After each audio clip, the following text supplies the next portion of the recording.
So problem 4, still worksheet 13. Problem 4. So we have a solenoid. There is a current, and then so there is some magnetic field. Sorry for my drawing; it's not so great, but you have a better one in the worksheet. So there is a current, a magnetic field. The height of this thing is h. The number of loops is capital N, right? And so, and of course, little n is the number of loops divided by h. So what we say is for part 1, the magnetic field, or part A, the magnetic field obviously is mu naught times little n times the current, right? Mu naught times little n times the current. That's the magnetic field. Okay, good. So what's the energy density? What is this energy density? What can we say? How much is the energy density? It's what? UB equals to what? 1 over 2 mu naught. Wouldn't the mu naught cancel out? So 1 over 2 mu naught. Okay, if it cancels, we'll cancel it. Oh. But for now, it's 1 over 2 mu naught, right? I'm looking at this one, right? Okay. And then we plug in b squared, right? Mm-hmm. Yeah, so b squared. So b is mu naught little n times capital I, right? Yeah. So yeah, it will cancel from the bottom. So you will have mu naught squared on top. There's mu naught on the bottom, so you just have the 1/2, and then you have mu naught little n squared and then I squared, right? That's the energy density. That's B.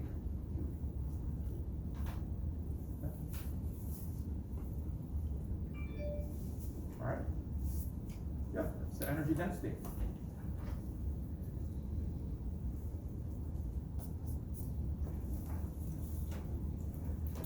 The next question says, find the total energy in this solenoid. So first notice the energy density within the solenoid. Is it constant, or does it depend on on the radius of the radius of the solenoid or something like that? According to this. Huh? The energy density. There is no height, right? Yeah, but it would be constant, right? You have more h, you have more little n, capital N. So yeah, so little n will be a constant. So what can we say? It's constant. So I want to find the total energy. So what do I do?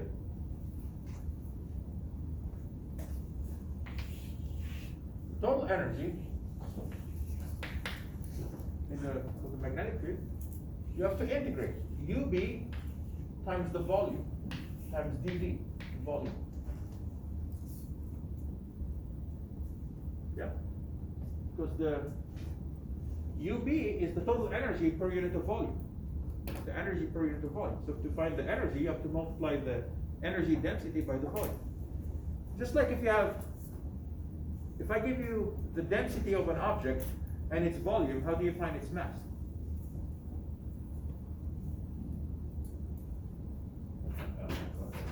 Yeah, multiply the density times volume and you get the total mass. Same thing here. That's what we're going to do. Or something similar, I should say.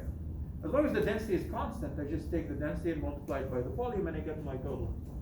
So, so this becomes just UB times the volume. So UB is 1/2 mu naught little n squared times capital I squared. That's UB. What's the volume of the solenoid? The solenoid. This. What's the volume of such a cylinder like that? It has height h, radius r. So what can you put for the volume of a cylinder? Pi r squared times h. Times h. Yeah, times h. let's simplify. So you get UB here, UB equals to 1/2, and then you have mu naught. I'll put the I squared all the way at the end here. So mu naught n squared, and then pi, and r squared, and h. I think that's it, and then I squared, right? I squared. Let me know if I forget any symbols. I think I have them all. Okay. Now it says, well, use the following. Relate this to, this is the total energy in an inductor, right? This is an inductor, this is the total energy in it. So we know that the total energy is also equal to 1/2 times L times I squared, right? So which part is the L? Just by comparing the two. That's the L. So L, you got the 1/2 and the I squared matches with the I squared, so this must be the L. So that means the L part is mu naught, let me put here, n squared times pi, then r squared times h. Okay. So that's the inductance. Now let's compare it to the one we got earlier. What did we get earlier for the solenoid? Here's what we got for the solenoid. We got this. Do they match? It doesn't look like it, right? But they do. It is true. Here is how. So first of all, you got the mu naught and the pi and the r squared and we don't have the h. So let's think about, so little n is capital N over h, right? So that means little n times h is equal to capital N. Yeah? Little n times h is equal to capital N. So let's write this one this way. So you got mu naught, little n squared is n times n. So one of the n's I'm going to multiply by the h to give me the capital N. And then I have the pi r squared. So do they match now? Yes, they do. So now it's true, all right? So it's clearly, they do match.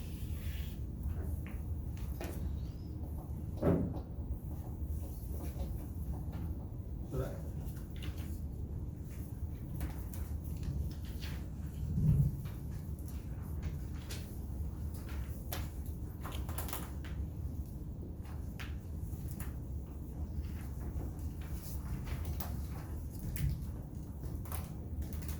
Then problem 5, or does anybody have a question on problem 4?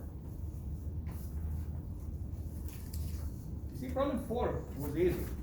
We got away with just multiplying the energy density times the volume, because the energy density was constant throughout. Anywhere you are, it's constant density, as long as you're within the solenoid. Now the toroid, which is problem 5, or a torus. You know what a toroid is from chapter 3? You have to do the volume of a toroid. How does it look like? Looks like a ring. Yeah, looks like a car tire or an inner tube of a bicycle, right? That's a toroid. It's in the next page if you want to take a look at it. So a torus is like a like something like this. Okay. So it's like a solenoid. Imagine you have a solenoid, but take the solenoid and twist it and make it into a circle. That's a toroid.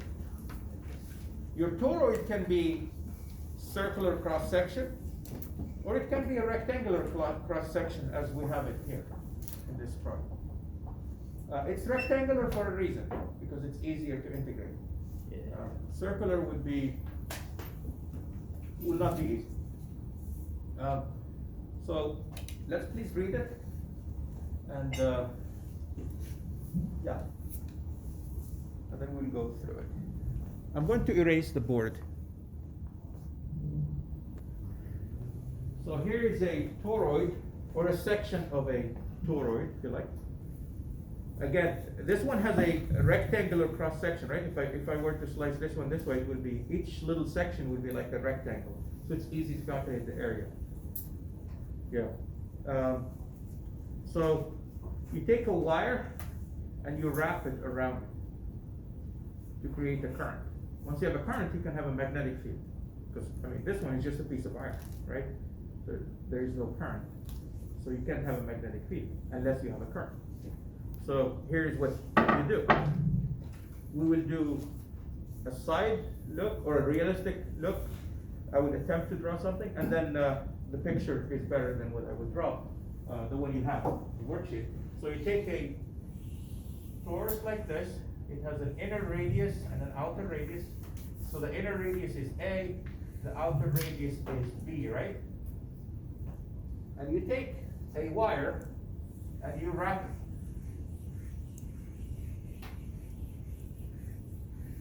Right? And then obviously you can't just have a current running by itself. You have to connect it to some battery, right? We're ignoring all that. So we're just, there is a current in there somehow. Somebody's connecting it to a battery. Okay. So that's this looks like a donut, right? We're going to yeah, it's lunchtime or bagel. So slice it this way. Obviously, if you take an actual slice, what do you do to the wires? You cut them and you have no current. We're just taking a virtual slice. So slice it this way, and we're taking a side look. So here's how it looks. This is the outer or the inner radius. Let's make it slightly bigger. Here is the outer radius, and let's say the current is going like this. So it's just as they have it in the picture. So it comes out, goes in, comes out, goes in, comes out, goes in. So you got the current going like this. I would just draw a few, but then I think you got the idea, right? And it's going around. And then here,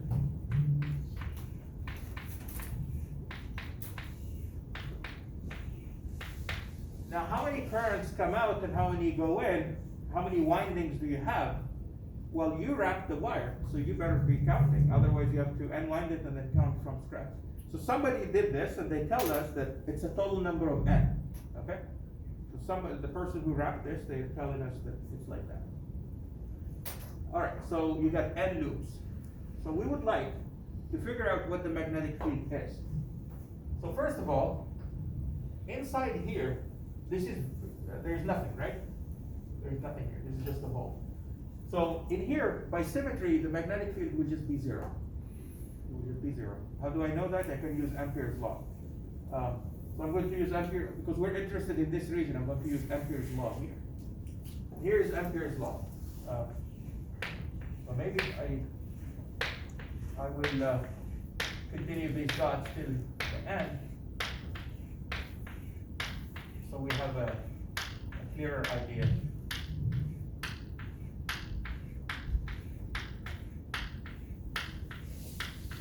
Okay, got it. So first, I'm going to use my Amperian loop this way. This is not an actual physical loop, this is a mathematical loop. This is my Amperian loop. And I'm going to say, the magnetic field, you have two options by the symmetry. It's radially outward, or maybe going clockwise or counterclockwise. I think you would say probably not radially outward. If you say radially outward, then you would have a net flux coming out, and that's not allowed, because we don't have magnetic monopoles. So what we have, look at this current here. Let's consider this one. The current is coming out, right? So what does the magnetic field do? It loops around it. So namely, when you're here, the magnetic field points in this direction, right? And for this one also, magnetic field will point like this. And for this one, the magnetic field points like this. So by symmetry, expect the magnetic field to go counterclockwise, just from the front. Okay, it has to be counterclockwise. Now, here's what Ampere's law says. Does anybody remember the form? Integral, the closed loop of d dot what? ds, yeah. Equals to mu naught times the current that goes through that surface, right? Through the surface. Okay. So let's look at the left side. ds, I'm integrating around this loop.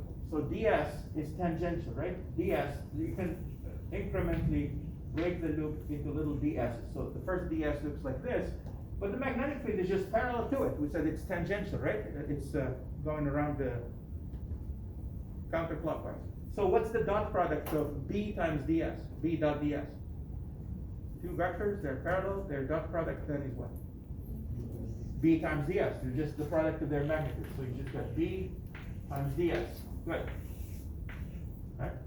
On the right side, I got mu naught. Now, how many currents are coming out? Each of them is worth I, right? Worth I. So how many total windings do I have? Capital N. So it would be capital N times the current, right? The current that's running. Not just one current, but N of it, because it loops N times. B dot ds, the left side. So now, as long as I'm a distance r from the center, this is little r, I'm a distance r from the center, whether I'm here or I'm here, the magnetic field should be the same magnitude. Yes, it should be the same. Why? Well, again, by symmetry. Why should it have a larger value here than here? So it's just completely identical in all directions. So it's just b times the integral of ds. B comes out of there. You got mu naught capital N times I. What's the loop integral here? The line integral of ds? Yeah, you add all the little segments and you just get the circumference. So b times 2 pi times little r equals to mu naught capital N times I, and therefore the magnetic field is mu naught capital N times I over 2 pi times r. That's the magnetic field in a toroid.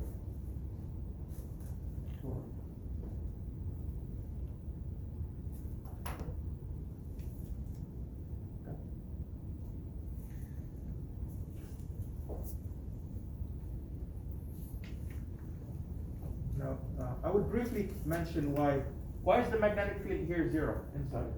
Well, take an ampere loop. So let's say you're here, take your ampere loop. How much current goes through this loop? 0. The magnetic field should have one value, right? If there is a magnetic field, it should be tangential, and it should have just one constant value as long as on the same distance. So the left side would just be b times 2 pi r, but the right side would be 0 because there is no current, so the magnetic field would be 0. Similarly, outside here, if I make an ampere loop here, how much current will go through that loop? A total of 0, yeah. You would have n of them coming out, but you would have n of them going in. So the number of loops, currents coming out is equal to the number of currents coming in, and so the total will just be 0. So outside the toroid, it's just like outside the solenoid, it's 0, yeah. So by inside the toroid, you don't mean like the hole that's inside the like within the actual toroid itself? Because the question says like inside the toroid, so is that within the actual shape, or is it inside the hole? Inside here. Okay. I'm sorry. So this magnetic field, right? It refers to the here. Yeah. Yeah. So if you're here, how much is it? 0.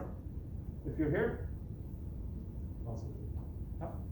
also 0. Also 0. Yeah. Only here. There's magnetic field only here. Yeah. A toroid usually has a stronger magnetic field than a solenoid. Because, let me just say that, just briefly, right, it's not related, exactly related to this. A solenoid, should be infinite, right? The ideal solenoid should be infinite. And obviously you don't have an ideal solenoid. There is no infinite solenoid. So the solenoid looks like this. Well, that's long enough. But, let's say the magnetic field is going up, right? It's fairly uniform here. But when the magnetic field here looks like this, it escapes, right? Escapes. So there is some weak magnetic field outside for a non-perfect, non-ideal solenoid. For the toroid though, if you take this thing and wrap it on itself, you don't get any magnetic field escape. The one that wants to come from here, well, you feed it back to itself. So it just loops back on itself. So it doesn't escape. No field lines escape. All of them, they just stay within. Okay, so that's besides the point though. Let's focus on this one. This R right here. So now, what's the next question? What do they want? We found the magnetic field. It says what? Yeah, so calculate the it should say find the flux, right? Calculate usually means numbers. Okay, I will change that. So find the magnetic flux through one turn. Through one turn. How do I find the magnetic flux through one turn? Should I just say the magnetic field times area? Or not? Or no? I heard yes and I heard no. Is the magnetic field, let's say here, equal to the magnetic field here? Huh? No. Which one is stronger? The one closer, right? Because there is little r. See, for the solenoid, it was nice. It was constant. But for the toroid, it's not constant. So to find the magnetic field through the area here, so you're taking how do I draw? So something like this, and here is the toroid like this, right? So the magnetic field is in, let's say it's going in here, and it's going in here. It's going in, right? It's looping, so it's going in here. But the magnetic field at this spot is not equal to the magnetic field at this spot. So I have to do what I did with the current loop, or the current line, and integrate. So I have to say this. The flux will be the integral of the magnetic field times the area, dA. Magnetic field times the area, dA. So I get the integral, the magnetic field, I just got it, it's this, mu naught, let me put all the constants outside of the integral. Mu naught capital N I over 2 pi r. Put them outside. So mu naught capital N I over 2 pi, and then the 1 over r stays here. The r is not constant. Now the area dA, what is the area? Well, it's this way, how long is it? It's h? Yeah, it is h, yeah. And then this way we can call it dr, right? That's the dr direction. This way it's dr. So it's h by dr. So a small area is in h times dr. Okay? So h times dr is dA. So dA would be h times dr. So I put the dr here, but the h I will put it in front. Put the h in front. So where do we integrate? From where to where? Where is the magnetic field found at? It's found from here all the way here, right? From here to here. Here is r equal to what? A, and here? B. So integrate from A to B. So do that, you got mu naught h capital N times I over 2 pi. Again, we encountered this earlier, right? This is the natural log. So it'll be natural log of B minus natural log of A, and that's ln of B divided by A, right? That's the flux through, how many loops is this one? One. Actually one loop, yeah. Through one loop. You just calculated the flux through one loop, yeah.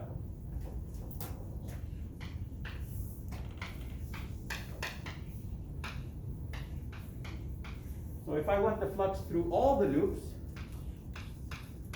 total, what do I get? What do I do? Multiply by by the total number of loops, yeah, capital N. So you would end up with N squared here. You end up with N squared. So you get mu naught N squared times H times I divided by 2 pi times the natural log of B divided by A.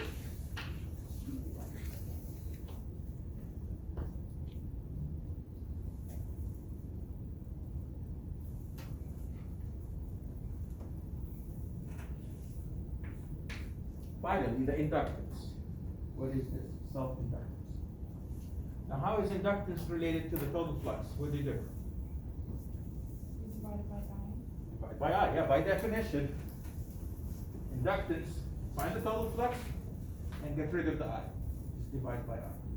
So once you do that, you divide by the I, just everything remains except for the I, so it becomes mu naught, capital N squared times H divided by 2 pi, natural log of B divided by A.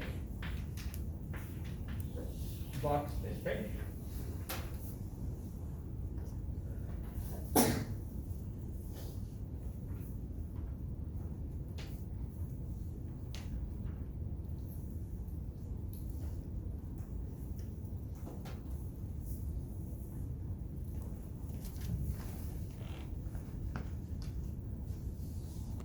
All right, so for problem 6, we want to do the same thing as problem 5 for a toroid, again. So we have the magnetic field for a toroid, let me just copy that. It was mu naught times capital N times I divided 2 pi r. The toroid has an inner radius A and an outer radius B. So here is the toroid. This, and this is the center, so this is A, and the distance to here is B, right? Or maybe I should draw my center here, so it doesn't look like it's a triangle. This is A, and to here is B. So the first question says, find the energy density, so let's write that down. UB is 1 over 2 mu naught times the magnetic field squared, so you get 1 over 2 mu naught times the magnetic field, which is mu naught capital N times I divided by 2 pi r to the power 2. And so you get, the 2 squared becomes a 4 times the 2 is an 8. And mu naught squared on top cancels this mu naught. So you got an 8 here. You have a mu naught N squared, I squared, and then pi, and then an R squared. That's the energy density. Is pi not squared also? The I is squared. No, but the pi. The pi is also squared. Thank you. Oh, okay. Yeah. Yes. The pi is squared. Thank you. So, here's what I want you to do. To find the total energy, you have to integrate the magnetic field times the volume times dV. Okay? So you have to integrate. The magnetic field, you can peel everything off except for the R squared. That's the thing that's not constant. Just put everything outside of the integral. So you get this. mu naught N squared I squared over 8 pi. And then you have the R squared. And then here, you have to find the dV. So I'm going to discuss that. I want to give you like 5 minutes to think about what you should put for dV. So let me pause. All right.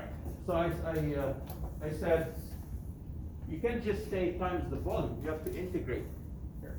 So the magnetic field is constant this way, right? It's constant. If you go, as long as you're the same distance away, whether you move up or down, it's the same, right? This way. It's constant around the circumference, but it's not constant this way. It's not constant this way. It changes. So the way we'll do it is this. I'm going to take a small volume.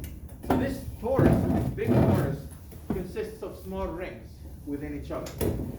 So take a ring of thickness dr.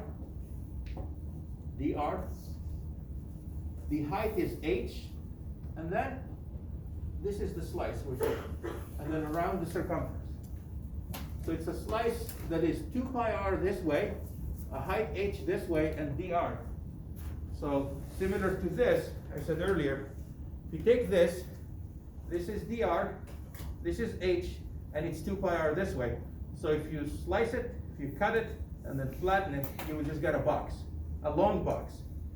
Length of 2 pi r, width of h, and then height of, or thickness of dr. So the volume element will be 2 pi r times h. 2 pi r times h. dr. Forget dr. And now you integrate from a to b. So let's fix this. So you got the 2 and the a to here. Oh, the pi should be squared, right? Should be pi squared. So you got the pi cancels one of the pi's here. This 2 cancels this one, becomes a 4. So you get mu naught n squared. Let's bring this h outside. So h, and then I squared. And then you have 4 pi integral from a to b. R over r squared, you just have 1 over r. So you have a dr. dr over r, like so. Now integrate this, you will get natural log of b over a. Right? You get natural log of b over a. So you'd have the following. Maybe I should do it here. You get ub equal to mu naught n squared times h times I squared times the natural log of b over a. And then on the bottom we have the 4 pi, right? We got the 4 pi. And I'm going to write this in a form that looks like 1/2 something times I squared. That's what we're going to write it as. So we're going to write it this way. So I'm going to write the 1/2, and then some stuff, and then the I squared. So the I squared is here, and I put a 1/2. So what's left from this 1/4 at the bottom? What's left at the denominator here? 1/2 pi. Yeah, 2 pi, right? This way. And then from this you have mu naught n squared h, and then the natural log of b over a, right? That's ub. And remember, u of the magnetic field, ub is 1/2 of L times I squared, right? 1/2 Li squared. So match them. You will get then L is equal to mu naught n squared h 2 pi natural log of b over a. And hopefully this matches the one we have over there. Mu naught n squared over 2 pi. Yeah, it matches. Okay, matches with this one. That one here. So that's the answer. And that's the end of worksheet, what was it? 13.